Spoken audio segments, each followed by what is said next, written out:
예, 이번 시간에는 부동산 임대업자인 경우에 적용되는 임대보증금 총수익 금액 서식에 대한 부분이 되겠습니다.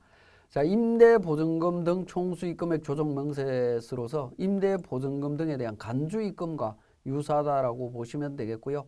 자, 기장에 의해서 신고를 할 때 주택과 주택 외 부분으로 구분을 하십니다.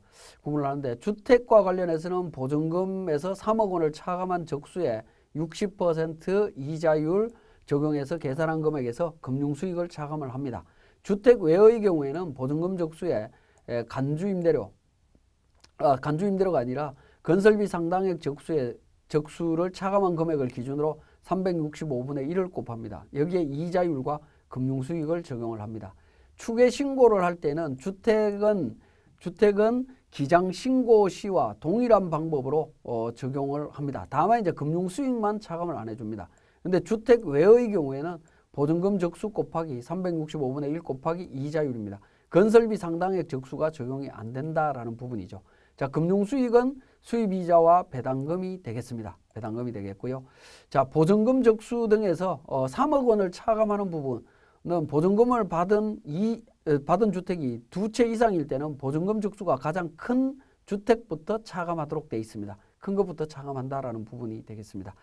자, 이때 이제 주택 수를 계산하는 부분에서 한번 보시면 임대보증금 총수익금액 계산 시에 주택의 경우에는 3주택을 소유한 경우에 적용을 합니다. 3주택 이상일 때요. 그리고 주거 면적이 80제곱미터 이하이면서 3억 원 이하인 주택은 제외하도록 되어 있습니다. 자, 60제곱미터죠. 60제곱미터인데 작년까지는 85제곱미터였다라는 겁니다. 그 부분 좀 차이가 있으니까 주의해 주시고요. 자, 주택 수를 계산할 때 다가구 주택은 한 개의 주택으로 봅니다. 자, 공동 소유 주택은 지분이 가장 큰 자의 소유로 본다라는 겁니다. 그리고 임차나 전세받은 주택도 임차인 또는 전세받은 자의 주택으로 봅니다. 자, 본인과 배우자가 각각 주택을 소유하고 있을 때는 합산해서 계산을 합니다. 합산해서. 자, 합산해서 계산을 하는데 이때 주의하실 거는 주택수를 계산함에 있어서 합산해서 계산했다 하더라도 임대보증금 총수익금액 계산할 때는 개별 거주자별로 별도로 계산을 한다라는 거. 이 부분도 기억을 하셔야 되겠네요. 자, 그다음에 공동사업장은 1거주자로 보기 때문에 부부 명의의 주택에 대한 임대보증금 계산할 때도 3억 원 공제가 됩니다. 각각 공제가 된다라는 거죠. 공동 명의가 되어 있다라면 자, 그 부분 주의를 하셔야 되겠네요. 자, 주택과 관련되는 보증금 총수익금액 계산할 때 주택수 계산이라든가 여러 가지 주의사항들을 살펴봤습니다. 자, 그리고 부동산 임대소득에 대해서는 한 개의 주택을 소유한 자의 임대소득은 비과세를 합니다. 이때 기준은 양도일 현재 기준시가 9억 원을 초과하는 주택은 제외하도록 되어 있습니다. 그래서 9억 원 이하의 기준시가 9억 원 이하의 주택임대소득 금액에 상관없이 비과세고요. 그 다음에 모든 주택을 전부 다 합쳐서 2천만 원 이하의 주택임대소득은 비과세하도록 되어 있습니다. 2천만 원 이하 비과세입니다. 자, 그러면 이러한 내용을 바탕으로 우리 세무사랑 프로를 통해서 내용을 정리를 해보겠습니다. 자, 세무사랑 프로에 보시면 과세표준 및 세액 조정의 두 번째에 임대보증금 조정명세서 1, 2, 3가 있습니다. 자, 여기에서 보시면 자, 탭이 부동산 주택 제외되는 임대보증금 총수익금액 계산이라고 되어 있습니다. 자, 여기에는 이제 일반적인 상가 부분이고요. 두 번째 탭은 주택을 제외한 임대보증금 총수익금액 계산하는 1, 2 서식이고 세 번째가 주택에 대한 보증금에 대한 총수익금액 계산이 되겠습니다. 자, 주택을 제외한 임대보증금에 대한 부분은 자, 건설비 상당액, 기장에 의한 경우에는 건설비 상당액을 입력을 합니다. 자, 건설비 상당액, 우리 교재에는 6억 원으로 나와 있습니다. 그래서 6억 원 입력을 했고요. 자, 이 건물에 대한 임대 면적 10만 제곱미터입니다. 10만 제곱미터를 보증금 받고 임대하고 있습니다. 그래서 전체 건설비 상당액이 계산이 되고 있습니다. 자, 그리고 하단 부분에 임대보증금 운용수익이 있습니다. 자, 운용수익, 이자 수익 중에 상가의 건물 임대보증금 운용금액이 200만 원이다 라고 자료가 주어져 있습니다. 이거는 기장에 의해서 확인이 되는 경우에 할 수 있습니다. 우리 화면에도 보시면 비치 기장한 장부와 증빙서류에 따라 보증금 등으로 취득한 것이 확인되는 금융자산으로부터 발생한 수입이자와 배당금을 적는다라고 돼 있죠. 이자 수익 250, 계정과목 총액 적고 우리 적용해야 되는 200만 원 적습니다.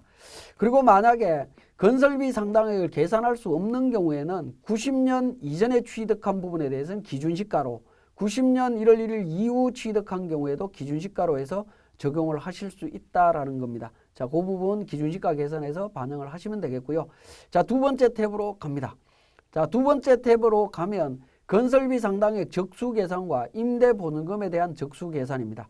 자, 임대보증금에 대한 적수 계산은 F12 불러오기를 통해서 기존의 데이터 삭제하고 계정별 원장에 새로 불러오겠느냐 하는 부분입니다. 불러오시게 되면 우리가 일반 전표에 입력되어 있던 임대보증금에 대한 변동사항이 자동으로 반영이 되면서 적수가 계산이 됩니다.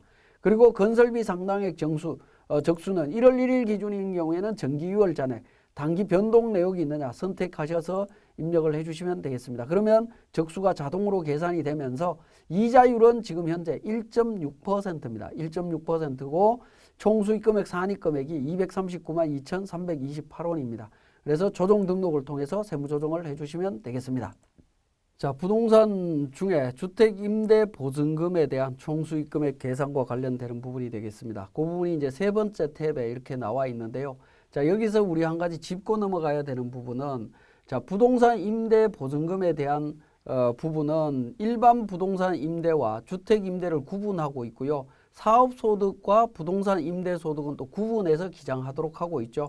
자, 그 부분에 대해서는 제가 앞에 한번 말씀을 드렸는데 회사 등록 쪽에서 한번 보시면, 자, 소득 구분의 내용을 보시면 부동산 임대소득과 주택 임대소득, 사업소득 이렇게 구분되도록 되어 있죠. 이렇게 구분 코드로 되어 있는데 구분 코드로 되어 있다라는 얘기는 구분해서 기장을 하셔야 된다라는 부분이고요. 사업소득에 대한 부분을 기장을 하실 때는 사업소득을 선택을 하시면 되고요. 만약에 부동산 임대 부분을 하셔야 된다라고 하면 백두무역상사라고 하는 부분을 별도의 코드로 등록을 하셔서 부동산 임대라고 하는 소득 구분 코드를 별도로 등록을 해 주셔야 됩니다. 소득 구분을. 마찬가지로 주택 임대가 있다면 회사 코드를 하나 더 만드셔 갖고 주택 임대에 대한 부분을 구분하셔야 된다라는 부분입니다. 그렇게 별도의 동일한 사업자 등록번호이지만 소득별로 구분해서 기장을 한다라는 겁니다. 우리 법인에서는 이러한 구분해서 기장하는 내용들이 없지만 개인에서는 소득별로 구분해서 진행을 하고 있습니다. 그 부분 좀 주의를 해 주시고요. 자, 임대보증금 총수익금액 계산 쪽에서 부동산과 관련되는 부분, 주택과 관련되는 부분 챙겨보도록 하겠습니다. 자, 부동산 보증금에 대한 부분이 되겠습니다. 부동산 보증금에 대한 부분 1월 1일부터 1억 원이 있었습니다. A 아파트에 대한 부분이죠. 16년 12월 31일 날 있었고요. 2월 1일 날 들어온 부분이 아파트 B에 대한 부분입니다. 2억 원이 증가했습니다. 그런데 저는 보증금에 대한 부분을 3억 원으로 지금 입력이 되어 있습니다. 자, 이 부분은 6번 보증금 등에 대한 내용은 누적으로 관리를 하기 때문에 1억 원과 새로 들어온 2억 원 합쳐서 3억 원으로 관리가 됩니다. 자, 6월 5일 날 6억 원으로 제가 입력을 했습니다만은 아파트 C에 대한 3억 원이 되겠습니다. 3억 원이 6월 5일 날 들어왔는데 앞에 있던 3억 원하고 합쳐져서 6억 원으로 입력이 되어 있습니다. 자, 이렇게 입력을 하고요. 공제 금액은 보증금 적수가 큰 곳에서 3억 원을 차감하도록 되어 있습니다.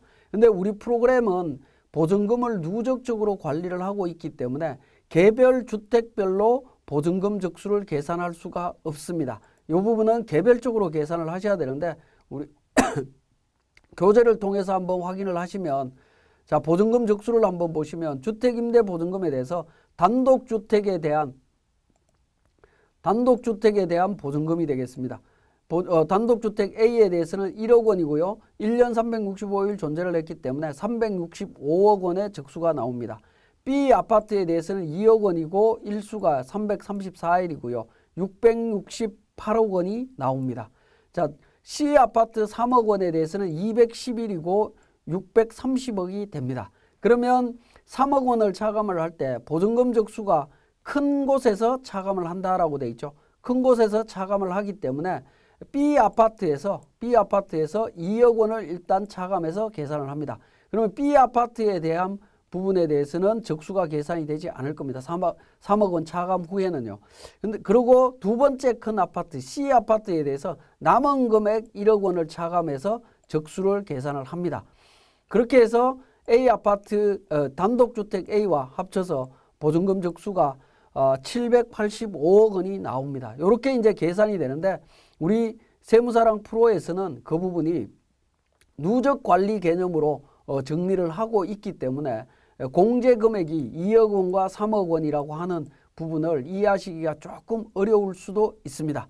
자, 이 부분에 대해서는 보다 구체적인 내용을 우리 교재에 내용을 요약을 해놓고 있습니다. 다시 한번 교재 내용을 보시게 되면